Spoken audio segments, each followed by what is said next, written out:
Hi humans and welcome back to Humanities. Today we'll be discussing our history practice paper. तो CBSE ने recently practice question papers release करे हैं जो कि काफी हाई लेवल के हैं, but again they are practice papers, यानी कि आपको इन पेपर्स को अटेम्प्ट करके कुछ चीजें समझनी है और सीखनी है, तभी आपकी प्रैक्टिस हो पाएगी. सो इन दिस वीडियो मैं आपको प्रोवाइड करूंगी with the full explanation and answer key of the history practice paper, क्योंकि वो सीबीएसई ने अभी तक ऑफिशियली प्रोवाइड नहीं करी है. सब टीचर्स अपने इंडिविजुअली आंसर की दे रहे हैं एंड सो एम आई.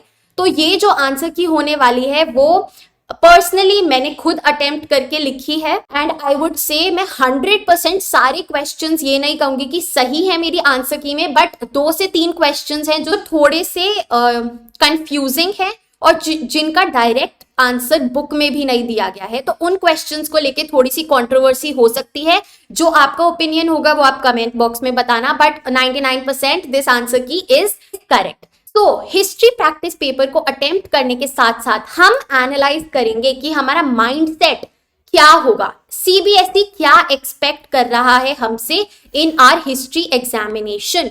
ये मैंने प्रैक्टिस पेपर को अटेम्प्ट करते हुए एक पैटर्न देखा है जो सीबीएसई बार बार हर एक एमसीक्यू में पूछ रहा है. तो I be telling you the sources. हमें ये तो पता है भैया एनसीईआरटी से पढ़ना है, पर एनसीईआरटी में कहाँ से पढ़ना है वो भी मैंने डीकोड किया है इस प्रैक्टिस पेपर को एनालाइज करके.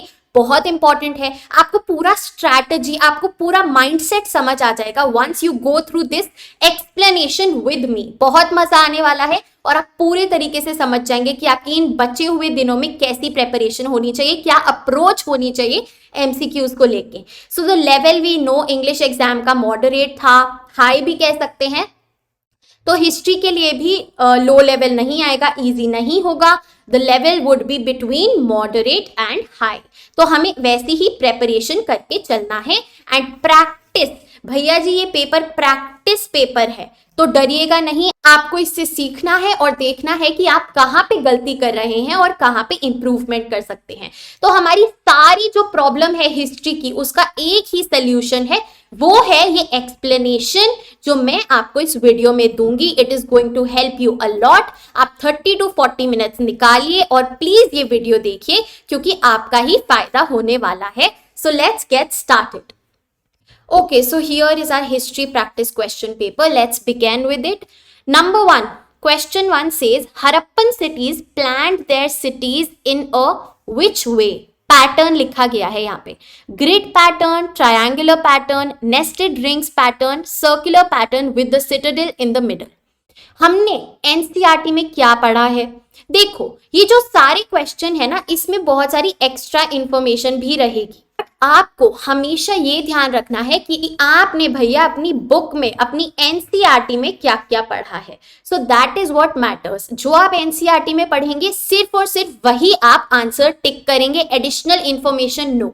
देखिए कैसे Harappan cities plan their cities in a grid pattern. हमने ग्रिड पैटर्न पढ़ा है क्योंकि हमने पढ़ा है कि जो वहां पे इरिगेशन सिस्टम था, जो रोड्स लेड डाउन थे, जो स्ट्रीट्स लेड डाउन थी, वो एक ग्रिड पैटर्न में थी. ठीक है, at a 90 degree angle, right. So हमारा option number A is the correct answer. Coming on to the second question, Harappan seals were made of, ये सबको पता है, बहुत इजी क्वेश्चन है, terracotta, concrete, copper, iron. It is option number A, terracotta.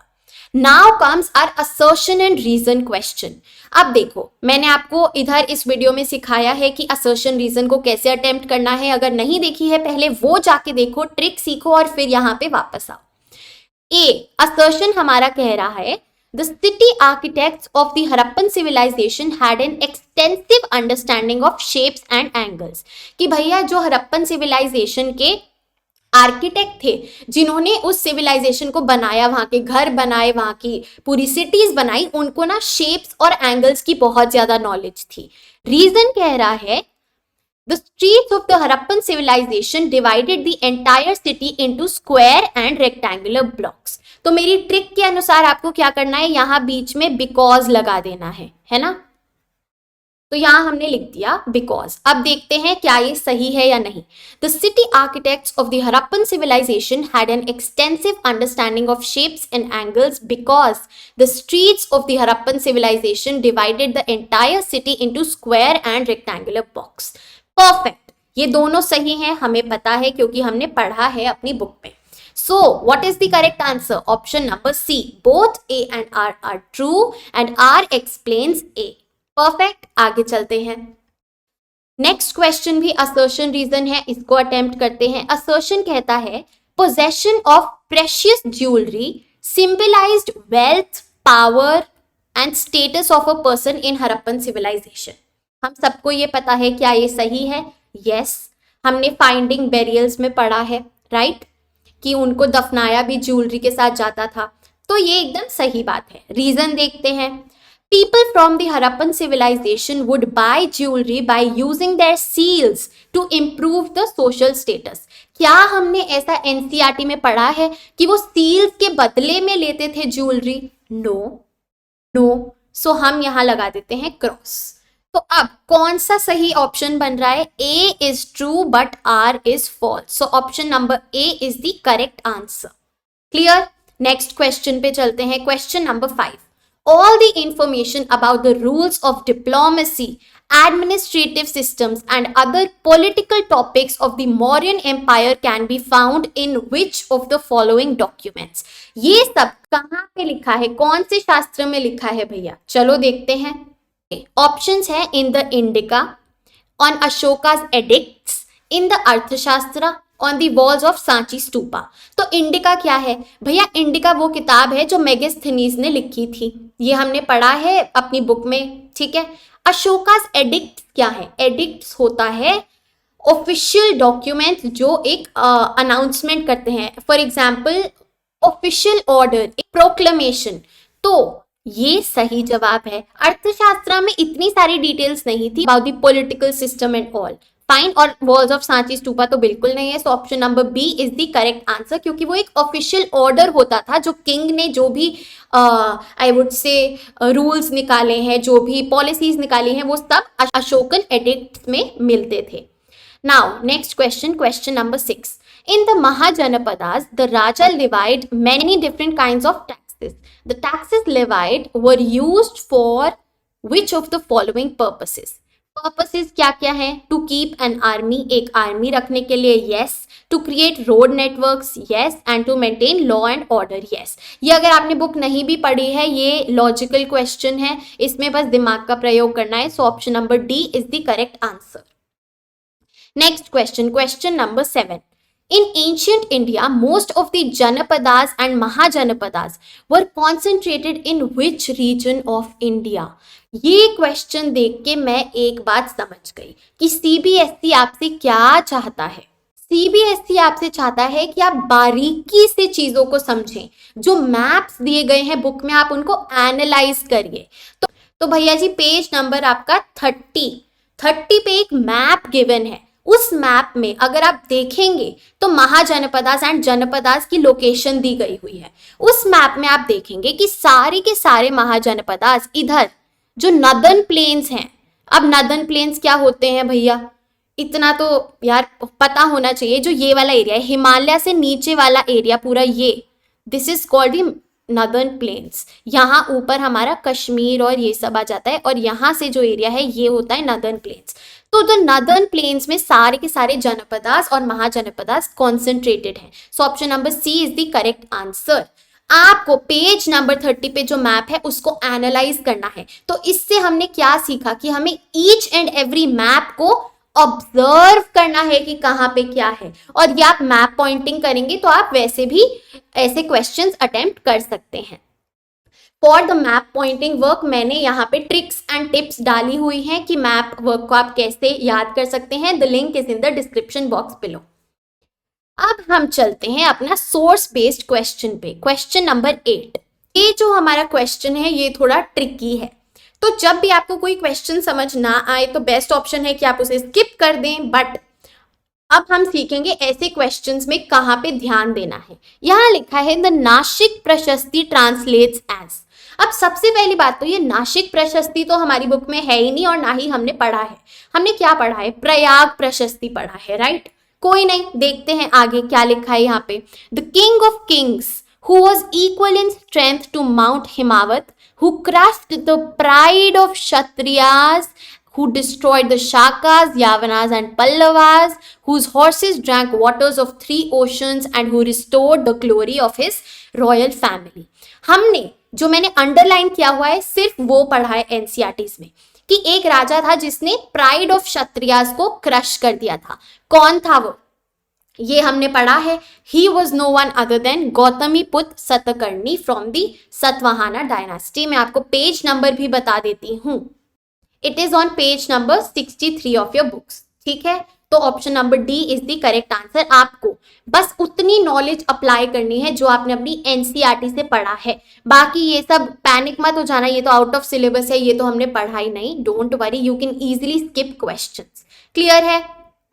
Next question पे चलते हैं। Question number 9, read the given passage and answer the following questions. चलो भैया, तो यहाँ पे ना हम पहले क्वेश्चंस पढ़ लेंगे यार। ठीक है, जहां पे पैराग्राफ दिया होगा हम पहले अपना क्वेश्चन पढ़ लेंगे कि हमें पैराग्राफ पढ़ने की जरूरत है भी या नहीं, या हमें ऑलरेडी आता है क्वेश्चन। तो क्वेश्चन कह रहा है, in the light of the rise in relic worship. Relic क्या होता है? रेलिक होता है रिमेन्स, जो वेस्ट मटेरियल होता है, रिमेन्स होते हैं किसी चीज के, उसको रेलिक बोलते हैं। Why did the Sanchi stupa acquire significance? तो इसमें पूछा है कि जब रेलिक वर्शिप बढ़ रही थी, रिमेन्स को वर्शिप किया जाता था, तो सांची स्तूपा क्यों इंपॉर्टेंट बना? रीजन पूछ रहे हैं। ऑप्शंस देखते हैं। It was where the relics were distributed. ठीक है, is where the Buddha's relics were buried. भैया जी साफ साफ बुक में साफ शब्दों में लिखा हुआ है कि सांची स्तूपा वो जगह है जहां पे बुद्धास रिमेन्स वर बेरीड। तो option number B is the correct answer. अपनी एनसीईआरटी को बहुत प्यार से पढ़िए, उसको अपनी प्रेमिका या प्रेमी बना लीजिए प्लीज, हाथ जोड़ के विनती है। उसके बाहर से कुछ भी नहीं आएगा। तो option number B is the correct answer. Next question पे चलते हैं। Question number 10, the organisation for teaching of Buddhism came to be known as. सबको पता है ये, स्तूपा संघा धर्मा निर्वाणा, इट इज संघ। ठीक है, चलिए question number 11, which of the following is the correct explanation for the rise of Jainism and Buddhism in India? Religious mantras and discourses in Jainism and Buddhism were given in Sanskrit. ना भैया, Jainism and Buddhism promoted caste system, promote किया नहीं, ये भी हमने पढ़ा है, गलत है। Farmers wanted a religion that believed in sacrificing animals, नहीं, वो तो उल्टा करते थे। So option number D is the correct answer. Jainism and Buddhism had simple and inexpensive rituals. बहुत साधारण जीवन जीते थे जो फॉलो करते थे इन रिलीजन्स को। उनको महंगे रिचुअल्स नहीं करने होते थे, सिंपल जीवन, सिंपल लाइफस्टाइल, सिंपल उनके रिचुअल्स होते थे, सिंपल उनकी सेरेमनीज होती थी, simple way of worshipping the God. So option number D is the correct answer. आपको ना ये भी एनालाइज करना है कि कौन सा क्वेश्चन बहुत ज्यादा वेग है, ऐसे ही बना दिया गया है, लॉजिकल नहीं है। क्लियर है? आगे चलते हैं। Question number 12, from 500 BC to 500 AD Prakrit was the language of the common man. ये स्टेटमेंट दी गई है, ठीक है भैया। How did it help in the spread of new religions such as Buddhism and Jainism? तो पूछा गया है कि प्राकृत जो लैंग्वेज है, जैसे संस्कृत थी वैसे ही प्राकृत थी, तो प्राकृत ने कैसे हेल्प करी बुद्धिज्म और जैनिज्म को फैलाने में? ऑप्शंस पढ़िए।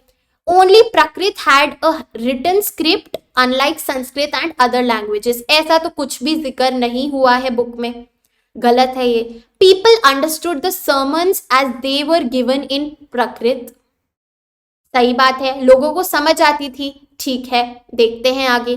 People forced the saints and monks to speak in Prakrit. No, कोई क्यों फोर्स करेगा, गलत है। Sanskrit sermons were too lengthy unlike Prakrit, नहीं, ऐसा भी कुछ नहीं है। So option number B is the correct answer. ठीक है भैया, लॉजिकल चीज हमें जो लग रहा है कि सही है, सेंस बन रहा है उस चीज का, तो हम वही आंसर चूज करेंगे इन स्पाइट द फैक्ट कि हमें क्वेश्चन या आंसर नहीं आता। नेक्स्ट क्वेश्चन पे चलते हैं। During ancient India people were divided into 4 groups called varnas. ठीक है, वर्नास में डिवाइडेड थे। Under this system each varna had different set of functions. ठीक है, चारों वर्णों के डिफरेंट डिफरेंट फंक्शंस थे, है ना। Identify the varna that has been correctly matched with its functions. ठीक है, ये तो हमने पढ़ा है पूरा आंसर, डरने की बात नहीं है। Kshatriyas serve the other 3 groups. नहीं, ये तो शूद्रास का काम था। Shudras study and teach the scriptures. नहीं, ये तो ब्राह्मणास का काम था। Vaishyas farmers and herders. Yes, this is correct. And Brahmanas to protect people. No, incorrect, वो क्षत्रियास का काम था। तो option number C is the correct answer. Next question पे चलते हैं, question number 14। It is said that many of the inherent philosophies of Buddha and Mahavira were more और less similar. Buddhism और जैनिज्म सेम थे। A lot of Pali terms were also common to Buddhism and Jainism. ठीक है, पाली क्या है? पाली एक language है, तो पाली में जो कुछ शब्द थे वो भी बुद्धिज्म और जैनिज्म में सेम थे। ठीक है, अब क्वेश्चन पूछ रहा है what could be the main reason for these similarities. ये जो इतने सिमिलर है, क्या रीजन है? क्या ये भाई बहन थे? क्या ये साथ में रहते थे? क्या वजह है इसकी? चलो, अब आप खुद जब ये क्वेश्चंस पढ़ेंगे ना, आपको खुद समझ आ जाएगा कि लॉजिकल और सबसे ज्यादा सही आंसर क्या है। देखो, एनालाइज करते हैं। Buddha and Mahavira were both princess by birth. तो भैया उससे क्या फर्क पड़ रहा है? नहीं, गलत। Buddhism was founded before Jainism and Mahavira was deeply influenced by Buddha. ऐसा कुछ नहीं था। Buddhism and Jainism have the same religious text, festivals and places of pilgrimage. बिल्कुल नहीं। Buddha and Mahavira were contemporaries यानी कि उनका साथ में वो जन्म हुआ और साथ में वो जिए। जैसे कि मैं अभी आपको पढ़ा रही हूँ और आप पढ़ रहे हो, तो हम दोनों कंटेम्पररीज हैं। हम एक ही टाइम फ्रेम में कोएग्जिस्ट कर रहे हैं, जी रहे हैं साथ में। And their teachings had the roots in the same tradition. Yes. So option number D is the correct answer for question number 14. अब हम चलते हैं question number 15 पे। Assertion reason का question है, देखते हैं। Assertion कहता है Lingayats challenged the patriarchal norms and enabled women to have control over their bodies and choices. ये हमने पढ़ा है कौन से चैप्टर में? भक्ति सूफी ट्रेडिशंस में हमने लिंगायत्स पढ़ा। उसमें हमने क्या पढ़ा था? उसमें हमने इनके जो लीडर थे बसवा, उनके बारे में भी पढ़ा। और हमने आगे एक और चीज पढ़ी विमेन के बारे में, that women were enabled, women को मोटिवेट किया जाता था to take up such practices. Assertion एकदम सही है भैया। रीजन देखो, Lingayats encouraged certain practices such as post puberty marriage and widow remarriage. एकदम सही। उन्होंने बोला था कि हम चाइल्ड मैरिजेस में ज्यादा बिलीव नहीं करते, पोस्ट प्यूबर्टी मैरिज को भी हम अलाउ करते हैं और विडो रीमैरिज को भी हम प्रमोट करते हैं। So both are correct and R explains A. तो option number C is the correct answer for sure.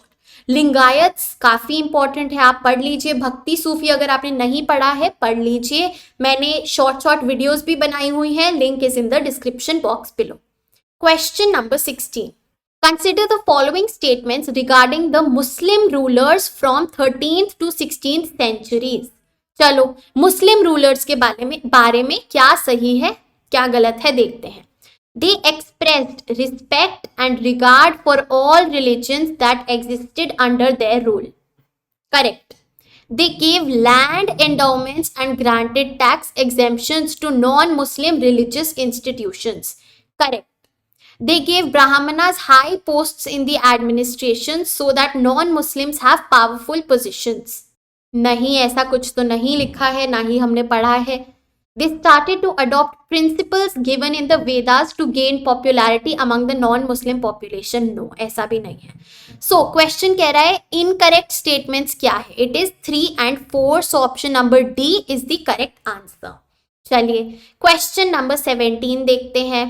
Source based है। Read the lines given below from the कथा उपनिषद। चलो, परमात्मा remains the same in past, present and future. It is the same in the heart of an ant or an elephant. In every living being, it is the cause of everything. तो इसमें बोला गया है कि God is omnipresent. वो हर जगह है, कण कण में है, बस बस में है.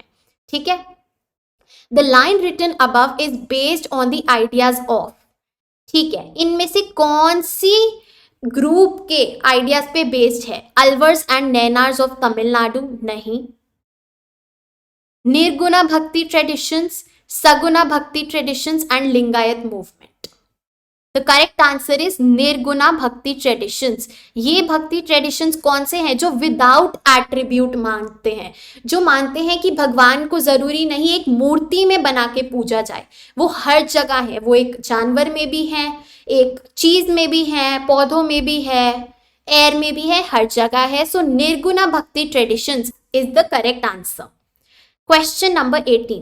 The heartland of this empire was the fertile valley of the Kaveri river, but they ruled significantly larger area at the height of their power from the latter half of the 9th century till the beginning of the 13th century.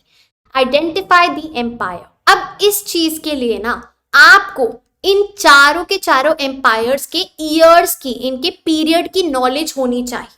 ठीक है. उसके लिए आप क्या करेंगे? NCERT को अच्छे से पढ़ेंगे. मैं आपको आंसर बता देती हूँ. I am waiting for one of you to comment down below इन चारों के चारों एम्पायर्स के टाइम फ्रेम. चोला एम्पायर के ऊपर बेस्ड है ये हमारा सोर्स. अगर आपको ऐसी नॉलेज नहीं है, आई एम प्रिटी श्योर नहीं होगी क्योंकि लेवल काफी हाई है, तो आप ये आराम से लीव कर सकते हैं. Don't worry. So the correct answer is option number ए. चलिए 19th question. Imagine that you are an archaeologist digging in the present day Harappan Empire region. You come across the remains of what you think as charred seeds. Who would you invite to study this better? हम एक archaeologist हैं. अब हमें ना chard seeds की तरह, जैसी crushed seeds होती हैं उनकी तरह रिमेन्स मिले. अब हमें इसके बारे में खुद नॉलेज नहीं है, तो हम किसको बुलाएंगे? अ बोटानिस्ट. बोटानिस्ट होते हैं जो प्लांट्स की स्टडी करते हैं. तो भैया सिर्फ प्लांट की स्टडी से तो काम नहीं बनेगा, क्योंकि ये सच में चार्ड सीड्स तो हो नहीं सकती, क्योंकि हमें आर्कियोलॉजी करते हुए मिली है. आगे देखते हैं. एंथ्रोपोलॉजिस्ट. एंथ्रोपोलॉजिस्ट कौन होते हैं? जो हमारे ह्यूमन फॉर्म्स की स्टडी करते हैं, बोन्स की पास्ट में, जैसे जो ह्यूमंस पहले कैसे रहते थे, क्या सोर्सेज थे उनके लिविंग के, वो हंटिंग गैदरिंग क्या करते थे. तो जो ये सब एनालाइज करता है वो होता है एंथ्रोपोलॉजिस्ट. तो चार्ड सीड्स के लिए एंथ्रोपोलॉजिस्ट को भी नहीं बुलाएंगे, हम आर्कियो बोटानिस्ट को बुलाएंगे, जिसको आर्कियोलॉजी की भी नॉलेज है और प्लांट्स की भी नॉलेज है. So option number C is the correct answer. चलिए question number 20. Which of these pieces of evidence indicate the end of Harappan civilization? चलो हमने ये चैप्टर में पढ़ा है. The abundance of hordes. नहीं, abundance थोड़ी होगी कि hordes ही hordes हमें मिल रहे हैं. The presence of a single ruler for civilization. No. The disappearance of distinctive artifacts of the region. Yes. सब कुछ वहां से गायब हो गया, यानी कि एंड ऑफ हरप्पन सिविलाइजेशन हो गया. So option number C is the correct answer. Question number 21. Assertion reason देखते हैं. Writing and literacy were wide spread in the Harappan civilisation. Assertion है ये. रीजन देखिए. Writing has been found in many everyday objects such as seals, copper tools, jewellery, terracotta tablets in the Harappan region. ठीक है. अब मैं आपको एक बात बताऊं, ये जो असर्शन रीजन है ना, ये हमारी एनसीईआरटी में एक क्वेश्चन की तरह लिखा हुआ है, जिसको हमें खुद एनालाइज करके बताना है ये सही है या गलत. और ये मैं आपको ये भी बता देती हूँ कि ये कहाँ पे लिखा है. जब हम हरप्पन सील के बारे में पढ़ रहे हैं कि वो एक एनिग्मेटिक स्क्रिप्ट थी, उसमें हमारा नॉट मोर देन 400 वर्ड्स थे, ये सब उसी पेज पे एंड में लिखा गया है. What do you think? Were the Harappans illiterate और वर दे लिटरेट? क्या वो क्या इसका मतलब है कि वो बहुत ज्यादा अच्छे थे राइटिंग में? तो ये एनसीईआरटी में खुद एक क्वेश्चन की तरह बताया गया है. एनसीईआरटी में इसका टू द पॉइंट सल्यूशन नहीं दिया गया है, तो इस क्वेश्चन में थोड़ी सी कंफ्यूजन हो सकती है. नाउ इफ यू सी, तो जो हमारी रीजनिंग है, असर्शन रीजनिंग तो सही है भैया, but we are not sure that writing in literacy were wide spread in the Harappan civilisation. इस पे बहुत लोग कहते हैं कि वाइड स्प्रेड थी, बहुत कहते हैं वाइड स्प्रेड नहीं थी, क्योंकि वो सील्स पे सिंबल्स ड्रॉ करके बात करते थे और बहुत कम लोगों को राइटिंग पता थी। सो if A is false, then option number D is the correct answer, or else option number A is the correct answer. What do you think? Let me know in the comment section below. चलिए question number 22. Why did the Sufis protest against the early caliphate?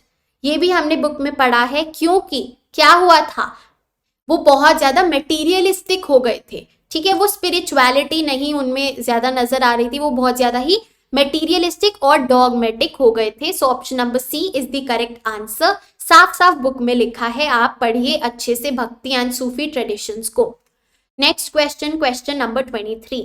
Who among the following was least powerful during the Vijayanagara empire? सबसे कम power किसके पास थी? Traders, traders तो काफी well established होते हैं। नायकास तो किंग्स थे तो नहीं, इनके पास भी पावर थी। पेजेंट्स, एकदम सही भैया, पेजेंट्स की हालत तो हर जगह ही एकदम हम कमजोर मानी जाती थी तब। Question number 24. The Vijayanagara rulers took on the title Hindu Suratrana which was a Sanskritization of Arabic term sultan meaning king, so it literally meant Hindu sultan. ठीक है, तो बताया कि विजयनगर में जो रूलर्स थे, जो वहां के किंग थे, उन्हें हिंदू सूरत राणा बुलाया जाता था, जो कि एक अरेबिक टर्म से लिया गया है। क्वेश्चन पूछ रहा है, what does this information prove about the language spoken in Vijayanagar? तो आपको क्या लगता है, क्या वहां पे अरेबिक बोली जाती थी या फिर वो भाषा कैसे आई वहां पे? सो ऑप्शंस पढ़ते हैं। Its root language was Arabic, नहीं, विजयनगर में ऐसा कुछ तो नहीं बताया गया है। It was influenced by travelling merchants, yes, option number B is the correct answer. क्यों भैया? क्योंकि आपकी बुक में साफ साफ लिखा गया है, जहां ट्रेड की बात हो रही है, ट्रेड वाले सेक्शन में, कि अरेबिक मर्चेंट्स आते थे, वो हॉर्स को सेल आउट करते थे, वो काफी ज्यादा ट्रांजैक्शंस करते थे विजयनगर एम्पायर में, इसीलिए अरब से काफी ज्यादा हमारा इन्फ्लुएंस हुआ है। क्लियर है? ऑप्शन क्वेश्चन नंबर 25 पे चलते हैं। Which of the following features was a part of Harappan civilisation? ठीक है, a flourishing horse breeding industry, नहीं। A well organised significantly large library, नहीं। Well planned settlements in definite territories, yes. हमेशा से पता है कि वेल प्लान्ड सेटलमेंट्स थी हमारे हड़प्पन सिविलाइजेशन में। So option number C is the correct answer. Question number 26. Archaeologists have found toy ploughs during digs at Harappan sites. उन्हें छोटे प्लाउज के स्ट्रक्चर, प्लाउज पता है हमें क्या होते हैं, वरना सर्च कर लो गूगल पे, उनके छोटे स्ट्रक्चर्स मिले। तो इससे क्या साबित होता है? ओनली मेन प्रैक्टिस्ड फार्मिंग, नहीं, कह नहीं सकते ऐसे। There were always surplus grains, नहीं। Children help their farmers in farming, logical नहीं है यार। People looked for ways to make farming easier. Yes, option number D सबसे ज्यादा sensible option लग रहा है हमें इसमें, so option number D is the correct answer. Question number 27. Which of the following statements about trading during the Harappan civilization is true? चलिए, silk was the main item of export, नहीं। Gold beads were imported from south India, yes, बताया गया है हमें कि south से gold आता था। So, option number B is the correct answer. Question number 28. Why did the Vijayanagar rulers establish an association with deities? Deities यानी कि भगवान, ठीक है, वो जो उनके स्पिरिचुअल डेटीज थे, जो भगवान थे, उनके साथ एसोसिएट क्यों होते थे किंग्स? क्यों होंगे भैया? To gain the support of Brahmana priests, नहीं भैया, लोगों का सपोर्ट लेने के लिए, यानी कि to strengthen their authority over citizenry, लोगों को प्रभावित करने के लिए। So option number C is the correct answer. Question number 29. Assertion reason है, देखते हैं। असर्शन कहता है during the 6th century BCE, there was consistent agricultural produce even in areas that have irregular precipitation. जहाँ पे कम रेनफॉल होती थी वहां पे भी काफी ज्यादा एग्रीकल्चरल प्रोड्यूस आता था. क्यों भैया? रीजन कहता है क्योंकि construction of wells, tanks and in some places canals were prioritized by kings and powerful men. तो ये दोनों सही है और बिकॉज भी लग रहा है. सो both A and R are true and R explains A. Option number C is the correct answer. Question number 30. Just like present day India, the Mauryan Empire was divided into political units: central, provincial, district and village. What was the purpose of dividing the territory? यानी कि ऐसा क्यों होता था? ये सब क्यों होता है? हम क्यों एक बड़े लैंड को छोटे छोटे लैंड में डिस्ट्रीब्यूट करते हैं, डिवाइड करते हैं, ताकि हमें एडमिनिस्ट्रेशन में आसानी हो. So the correct answer is option number B. Smaller units are easier to manage than an undivided territory. Clear है? क्वेश्चन नंबर 31 देखते हैं. Which of the following is true about Brahmi and Kharoshti script? Both the scripts were used in Ashokan inscriptions. Both the scripts were deciphered by James Prinsep. Both the scripts were used in northern and central parts of India. तो भैया ये तीनों ही चीजें सही बताई गई हैं. Both the scripts were used to write names of kings of Indo-Greek coins. ये गलत है. तो यहाँ पे क्वेश्चन होना चाहिए false, क्योंकि ये तीनों सही हैं. And option number D is the only wrong option. So the correct answer is option number D. Question थोड़ा गलत पूछ लिया गया है. चलिए question number 32. During the early period of Common Era, why did the kings try to project themselves as all powerful? Kings खुद को बहुत ज्यादा powerful क्यों दिखाते थे? ताकि वो लोगों पे हमेशा अपना कंट्रोल कर सके. So option number C, to maintain control over the people, because people are the real authority. चलिए question number 33. Assertion reason आ गया है वापस से हमारा.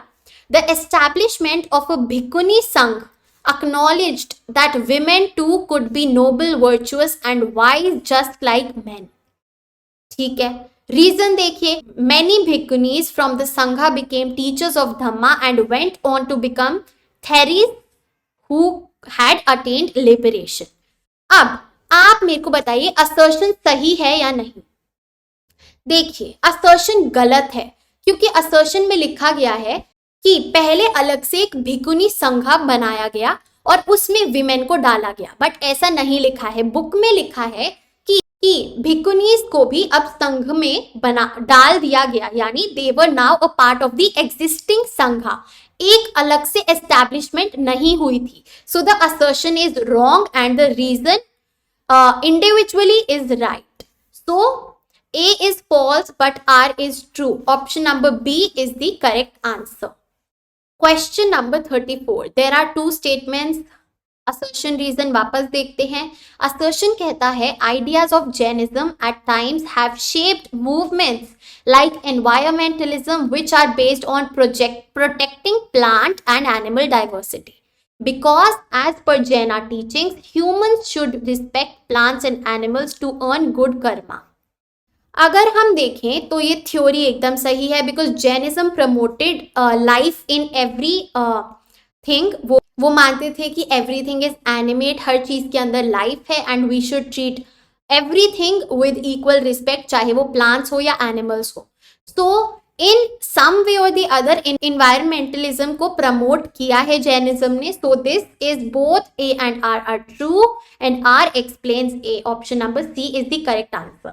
मैं अगेन कह रही हूँ इन दो क्वेश्चंस में बहुत ज्यादा सब्जेक्टिविटी आ रही है, सो थोड़ा सा आंसर का चेंज रहेगा ही रहेगा.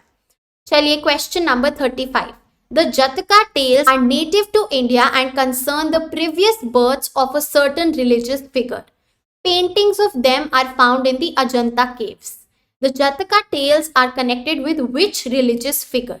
देखो, अगर ये आपने NCERT में आपने नहीं भी पढ़ा है या फिर नहीं भी मेंशन्ड है, तो हमें ये जो हिंट दिया गया है paintings of them are found in the Ajanta caves.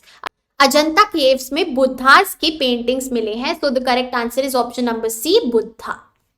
Question number 36. A group of Buddhist monks wants to visit the place where Lord Buddha received enlightenment. Enlightenment कहाँ पे मिली? बोध गया, बिहार में. ठीक है, सो the correct answer is Bihar, India. वहां पे बोध गया जगह पे बुद्धा जी ने एनलाइटनमेंट पाया. Next question. Which of the following is the meaning of the word qaul? चलो भैया, ये कॉल शब्द का मीनिंग क्या होता है? अब ये पूरी बुक में कहाँ लिखा है भैया जी? ये लिखा है एक बॉक्स के अंदर, जो कि आपका पेज नंबर 158 पे है. सो 158 में एक बॉक्स है जो कि आमिर खुसराओ के बारे में है एंड वहां पे कॉल का मतलब बताया गया है, which means option number A saying. So आपको क्या करना है? बॉक्स को बहुत ज्यादा ध्यान से पढ़ना है. एक और चीज, आपकी बुक में ना पर्पल कलर के बॉक्सेस हैं और येलो कलर के ऐसे स्ट्रिप्स हैं जिसमें ऐसे क्वेश्चन टाइप्स पूछे गए हैं आपके जो टेक्स्ट है उसके साइड में ही. तो मेक श्योर आप उनको जरूर पढ़ रहे हैं, वो बहुत ज्यादा इंपॉर्टेंट है. Next question. Identify the Sikh Guru who first compiled the आदि ग्रंथ and later expanded it into the Guru Granth Sahib. तो ये हमने पढ़ा है Guru Arjan Dev. Guru Arjan Dev. So option number A is the correct answer. Next question. Why is Sant Kabir considered an important figure in the Bhakti movement? तो इसका answer है because he considered all religions are merely different means to reach the same God.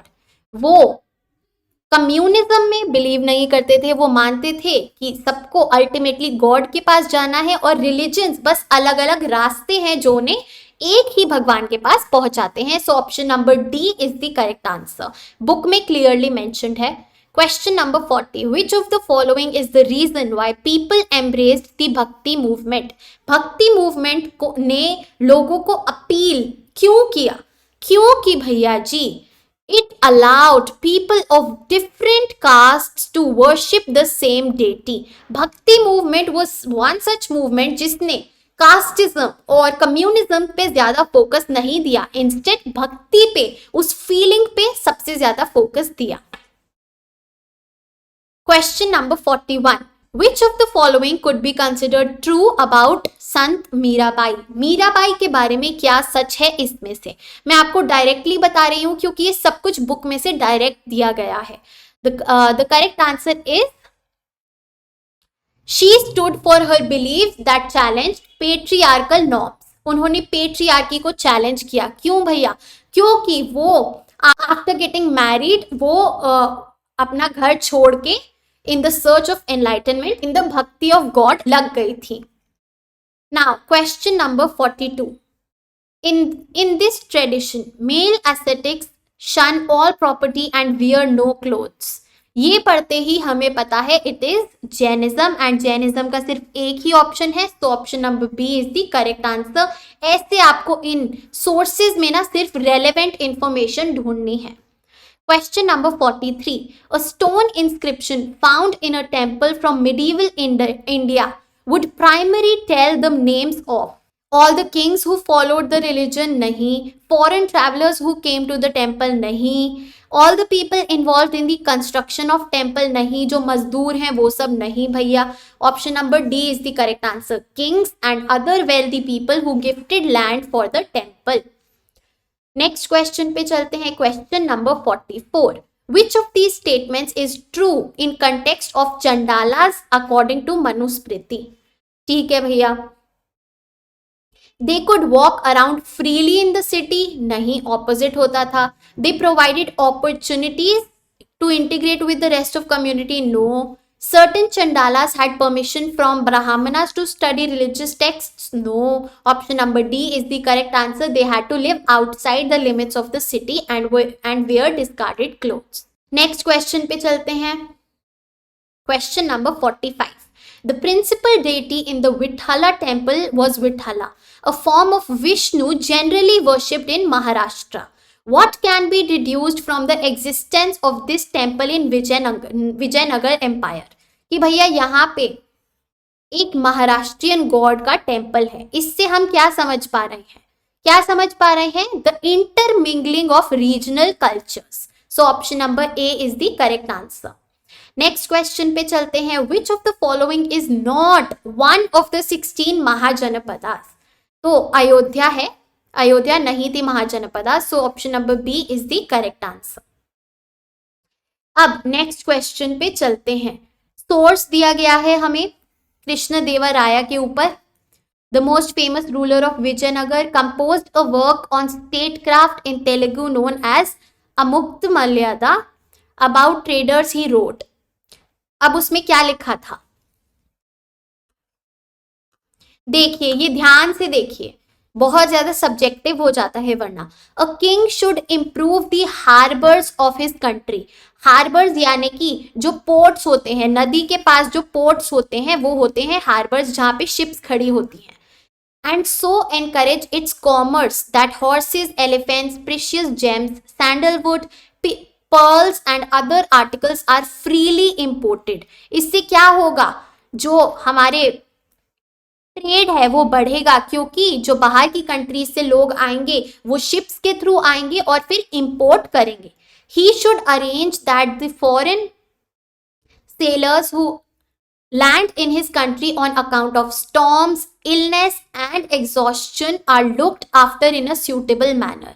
ठीक है, अगर वो बीमार हैं, storm से आए हैं या फिर थक गए हैं तो उनकी अच्छे से देखभाल होनी चाहिए। Make the merchants of distant foreign countries who import elephants and good horses be attached to yourself by providing them with daily audience, presents and allowing decent profits. उनकी अच्छे से खातिरदारी करनी चाहिए। Then those articles will never go to your enemies. तो सारा का सारा माल जो इंपोर्ट हुआ है वो आपका ही होगा। ये लिखा गया है ट्रेड के बारे में और मर्चेंट्स के बारे में। अब हम देखते हैं क्वेश्चन, भैया क्वेश्चंस क्या क्या पूछ रहे हैं। पहला क्वेश्चन कहता है, a historian is writing a book on Krishnadevaraya. Which of the following factual observations can he make based on the book? It is the kingdom traded with merchants from several countries. क्योंकि सबसे ज्यादा logical यही लग रहा है। Krishnadevaraya was a proficient composer, ऐसा कुछ नहीं है। The rich merchants enjoyed wearing precious stones, कुछ लॉजिक नहीं बन रहा है इसका। And the king directly interacted with foreign merchants, जरूरी नहीं है। Option number D is the correct answer. Next question पे चलते हैं, why were horses and elephants included in the trade during the period? क्यों? To use during wars, to make travel easy, as a decorative around the palace and to showcase the kingdom's prosperity. तो देखो भैया, इसमें हम ए भी कह सकते हैं, टू यूज ड्यूरिंग वॉर्स, इसमें हम बी भी कह सकते हैं, to make travel easy, and इसमें हम डी भी कह सकते हैं, to showcase the kingdom's prosperity. But इसमें क्या बोला है कि ट्रेड में इंक्लूड क्यों किया जाता था? क्योंकि ये हमें ट्रेड करने में आसान रहते थे। So to make travel easy, option number B. But then again subjective आ जाता है सोर्स बेस्ड में, तो अभी हम फाइनल आंसर की का वेट कर सकते हैं या फिर इससे सीख सकते हैं कि हमें कैसे क्वेश्चंस अटेम्प्ट करने हैं। Question number 49, which of the following does the word harbours used in the passage prove? Flourishing sea trade, कि भैया सी से ट्रेड होता था जैसे मैंने आपको बताया। Absence of land based trade, ये भी कह सकते हैं बट पूरा एब्सेंस तो नहीं था। Presence of docks on the eastern coast, we can say foreign traders entered only via the sea. तो हार्बर्स ऑप्शन नंबर डी सबसे ज्यादा रेलेवेंट लग रहा है। So option number D is the correct answer. Question number 50, according to the passage which of the following industries was definitely prevalent in the Vijayanagar empire? Jewellery making, क्योंकि अभी ही हमने precious stones के बारे में पढ़ा। चलिए next, according to the passage, for which of the following activities did the foreign travelers travel to India? Trade के लिए, सबको पता है, option number A. Next question, what does the passage definitely prove about the Vijayanagar kingdom? Infirmaries near the sea, infirmaries यानी कि hospital type जो उनका ध्यान रखे ट्रैवलर्स का। People knew different languages, wealthy merchants and consumers, coming across shipwrecks regularly. So option number D according to me. क्योंकि तभी तो सी और हम हार्बर्स पे इतना ध्यान दे रहे हैं। चलिए अब हम चलते हैं अपने नेक्स्ट सोर्स बेस्ड क्वेश्चन पे। What the silk weavers did. Here is an excerpt from the inscription which is in Sanskrit. Some are intensely attached to music, so pleasing to the ear. Others being proud of the authorship of hundreds of excellent biographies and conversant with wonderful tales. Others, filled with humility, are absorbed in excellent religious discourses. Some excel in their own religious rites. Likewise, by others who were self-possessed, the science of Vedic astronomy was mastered, and others, valorous in battle, even today forcibly cause harm to the enemies. तो ये सब कुछ silk viewers के बारे में बताया गया है। अब इस पे हम अपना क्वेश्चन देखते हैं। Which of the following is true about the silk weavers according to the passage? Adhered to varnas of shastras, practiced a variety of occupations. They also served the king's army, were only interested in performing art. तो भैया option number B is the correct answer. They practised in a variety of occupations, वो काफी कुछ करते थे, अभी मैंने यहाँ पे अंडरलाइन किया है। Next question, what did the silk weavers definitely practice? जो ये करते ही करते थे, तो ये है had knowledge of cosmic bodies, यहाँ पे लिखा है ना एस्ट्रोनॉमी, तो option number C. Next question, which category did the silk weavers fall in according to the Brahmanical theory? तो वो आते थे जाति में, एक होता है जाति और एक होता है जाति और एक होता है वर्णा, तो the silk weavers fell under jati system. Next question देखते हैं, on which of the following media is the given historical source found? कहाँ पे मिला था ये source? Manuscript, stone, pottery, silk banner. So it is stone, क्योंकि जो मोस्टली हमारे इंस्क्रिप्शंस होते थे वो स्टोन पे होते थे। Next question, what did the term Vanik mean? Vanik meant merchant. चलिए नेक्स्ट क्वेश्चन पे, the silk weaving guilds were closely knit social network. Which of the following can be counted as evidence to the statement? एक term दे दी गई है हमारी book से उठा के, the silk weaving guilds were a closely knit social network. अब हमें इनको प्रूव करना है, कैसे? इनके मल्टीपल इंटरेस्ट थे बट सोशल फॉर्मेशन से कोई रेलेवेंट नहीं है। Collectively invested wealth, option number B is the correct answer. Earned a livelihood through craft, ये भी है उस पॉइंट में जो गिल्ड वाला पॉइंट है बुक में, बी भी हो सकता है, सी भी हो सकता है, तो हमारे दोनों आंसर्स सही हैं। अब हम चलते हैं अपना मैप क्वेश्चन में। यहाँ पे दिया गया है आइडेंटिफाई द फॉलोइंग पी। ये पी क्या है भैया? ये है हमारा विजयनगर एम्पायर, बढ़िया से हमें पता है ये। Next question, Q. क्यू क्या है हमारा? यहाँ पे लिखा है an important centre of Nayaka power in the 14th-15th century, तो इट इज थंजावुर। अब हम ये क्वेश्चन भी सॉल्व कर लेते हैं for visually impaired. Krishnadevaraja inflicted severe defeats on the Sultan of Bijapur. Next, last question, in 1565, Rama Raya, the CM of Vijayanagar, was defeated at Rakshasi Tangadi by the combined army forces of Bijapur, Ahmednagar and Golconda. तो हमें NCERT पता होनी चाहिए भैया, यही सीखा है हमने इस पूरे क्वेश्चन पेपर से। हमें जो बॉक्सेस हैं एनसीईआरटी में वो पता होने चाहिए, जो क्वेश्चंस टेक्स्ट के साइड में पूछे गए हैं वो पता होने चाहिए, और हमें मैप को एनालाइज करना चाहिए। So these are some important points जो आपको एनसीईआरटी पढ़ते समय ध्यान रखने हैं। And this was it for your history practice paper. The final written answer key is posted on my Telegram channel. You can go and join me there. The link is in the description box below. Thank you so much for watching the video. You are at Humanities. Happy learning. I'll see you in the next video.